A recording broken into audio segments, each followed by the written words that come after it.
Among the Filipino Americans daw, mas marami sa kanila ang bumoto kay Trump kesa sa katunggali nito na si Kamala Harris. Mukhang hindi daw alam ng mga kababayan natin kung ano yung kanilang kahahantungan pag si Trump nga daw ang manalo. Yung mga yan ba ay mga Duterte supporters, karamihan? Hindi ako sigurado, pero mukhang ganun ang gustong ipahiwatig ng mga nababasa natin sa social media. Anyway, dito po sa post na ito ni Attorney Jesus Falses, pwede natin i-follow. Pwede niyo pong puntahan at i-follow. Binanggit niya yung Project 2025 ni Trump pag siya nga daw ay nanalo. Ano ba itong Project 2025?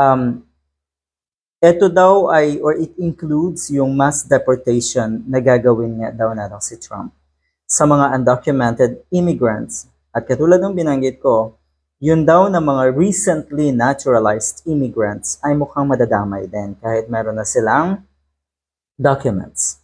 Naku po, totoo daw talaga itong Project 2025 na ito.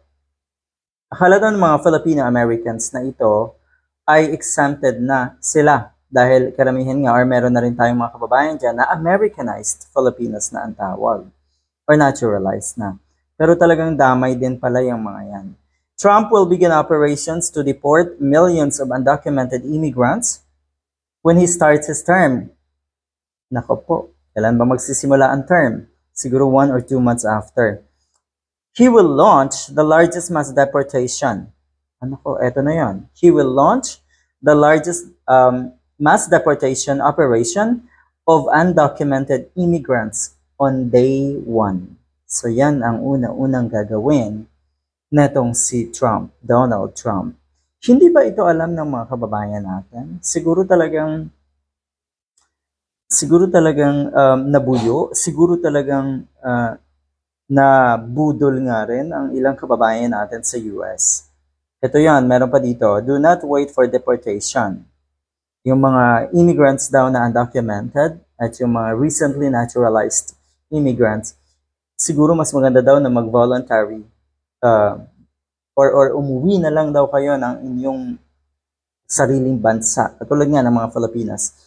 Ito yun PH's ambassador to the US, Jose Manuel Romualdez, encourages over 200,000 Filipinos with pending immigration issues to settle their requirements. President-elect Donald Trump has prioritized cracking down on illegal immigration. Ito'y bukang bibig naman talaga ni Trump. Noon pa niya yan binabanggit na ang Amerika, ang US ay para sa mga US citizens. Natural-born US citizens lang daw.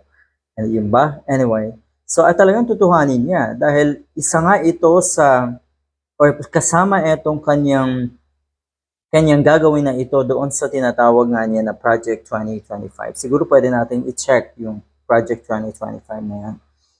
Pero anyway, yun nga, mukhang nakakaawa isipin na ang mga kababayan natin na sana malapit na doon sa kanilang sinasabing American dream, malapit na nilang matupad yung dream na yon ay eto at mukhang guguho yung kanilang mga pangarap dahil sa bagong presidente na ito.